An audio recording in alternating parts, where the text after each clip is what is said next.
Good morning, listeners. This is Linda from News in Bed with our special series on the inspiring individuals who made it big later in life.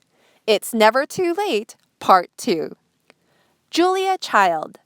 She was to become one of America's most beloved television chefs, but Julia Child didn't release her first cookbook until she was 50 and didn't even learn to cook until her mid-30s.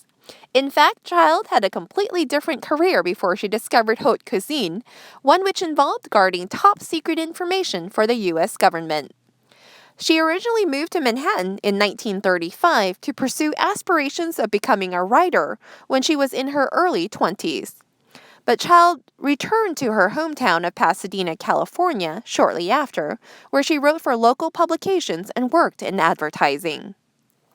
Then during World War II, she transferred to the Office of Strategic Services, an early version of the CIA, to help with the war effort, where she worked her way up the ranks with postings in both Sri Lanka and China. It was only in 1945, when she was in her mid-30s and engaged to Paul Child, that Julia enrolled in a Los Angeles cooking school to prepare for married life, nearly 2 decades before the most notable program, The French Chef, made its U.S. television debut in 1963. But her early attempts in the kitchen proved disastrous, with Paul Child famously quoted as saying, "I was willing to put up with that awful cooking to get Julia." Child went on to become one of the most beloved television chefs of all time. Her book, Mastering the Art of French Cooking, became an international bestseller, winning the attention of a new generation when housewife Julie Powell blogged about cooking her way through all 524 recipes in 1 year. The feat was chronicled in the hit film Julie and Julia, starring Oscar-winning actress Meryl Streep, released in 2009, 5 years after Child died of kidney failure just before her 92nd birthday. Nina and Tim Zagat.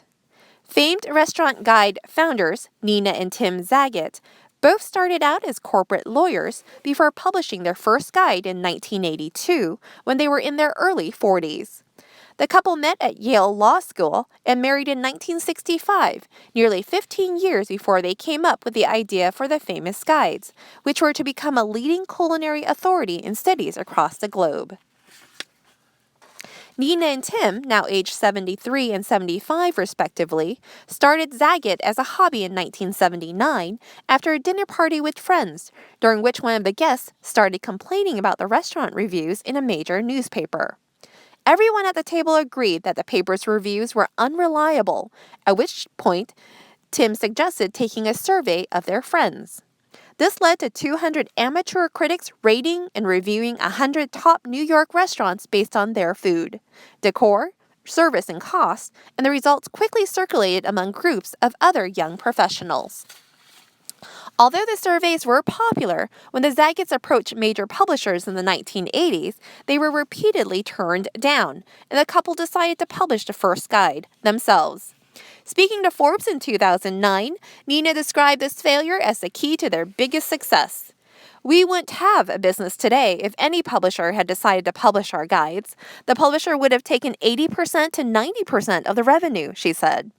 "Being turned down left us with 100% of the revenue.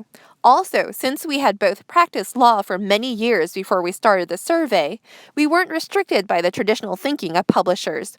We created a new model for our business." The guide, which continues to rely on consumer ratings and reviews, is now one of the leading authorities on restaurants and other leisure activities in the world, and in 2011 it was sold to Google for a reported $125 million. Please join us again tomorrow as we tell you how Charles Darwin and Morgan Freeman made it big later in life. Thanks for listening and have a great day.